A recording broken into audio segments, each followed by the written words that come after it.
네, 윤석열 대통령 탄핵 심판 변론이 종료된 지 오늘로 일주일이 됐습니다. 헌법재판소는 연휴가 끝난 오늘부터 다시 평일을 진행할 예정입니다. 네, 헌재에 나가 있는 취재기자 연결해 보겠습니다. 김태욱 기자 나와주시죠. 네, 헌법재판소입니다. 윤 대통령 탄핵 심판 변론 기일이 지난달 25일 10일차에서 마무리된 지 일주일이 지났습니다. 8명의 헌법재판관들은 지난 연휴 동안에도 국회와 대통령 측이 제출한 증거와 서면을 살펴보며 탄핵 심판의 쟁점을 각각 정리한 것으로 알려졌는데요. 재판관들은 오늘부터 본격적으로 8명 전원이 모여 의견을 교환하는 수시 평의를 매일 진행하며 결정문 작성을 위한 준비 단계에 들어갈 것으로 보입니다. 계엄 선포 전 국무회의 등의 절차적 하자 여부, 국회 선관위의 봉쇄로 인한 활동 방해, 정치인 체포 지시 여부 등 위헌 위법적 요소가 있었는지가 최대 쟁점인데요. 재판관들은 이번 평의 과정에서 탄핵 인용과 기각으로 예상되는 사회적 영향 역시 함께 고려할 것으로 알려졌습니다. 최대 관심은 윤 대통령 탄핵 심판 선고가 언제 이뤄지느냐인데요.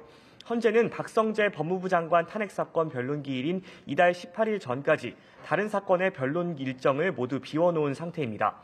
과거 노무현 박근혜 전 대통령의 경우 모두 금요일에 선고를 했던 만큼 오는 14일쯤 평결과 결정문 작성 절차를 마치고 선고에 나설 것이란 전망도 나오고 있습니다.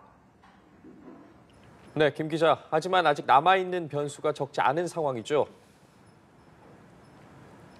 네, 마은혁 헌법재판관 후보자의 임명 여부가 최대 변수로 남아있기 때문입니다.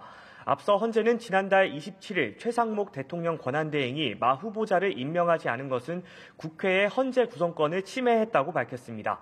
이에 따라 최 대행은 오늘 오전 국무회의에 앞서 간담회를 열고 마 후보자 임명에 대한 국무위원들의 의견을 들을 예정인데요. 하지만 여권에서는 최 대행이 임명을 거부하거나 한덕수 총리의 탄핵 심판 선고가 나올 때까지 결정을 미뤄야 한다는 요구가 강한 상태입니다. 만약 최 대행이 마 후보자를 임명하게 될 경우 헌재는 9명 완성체로 선고를 할지 결정해야 되는데요. 이 경우 재판관 9명이 지난 변론을 되짚는 갱신 절차가 진행될 가능성도 열려 있습니다. 헌재는 이르면 이번 주 안에 한 총리 탄핵 심판 선고일을 확정할 것으로 알려졌는데 이에 따른 변수도 남아있는 상황입니다. 한편 대통령 국민변호인단은 윤 대통령 탄핵 반대와 헌재의 졸속 재판을 주장하며 오전 11시부터 이곳 헌재 앞에서 청년 무제한 필리버스터 기자회견을 진행하겠다고 밝혔습니다. 지금까지 헌법재판소에서 전해드렸습니다.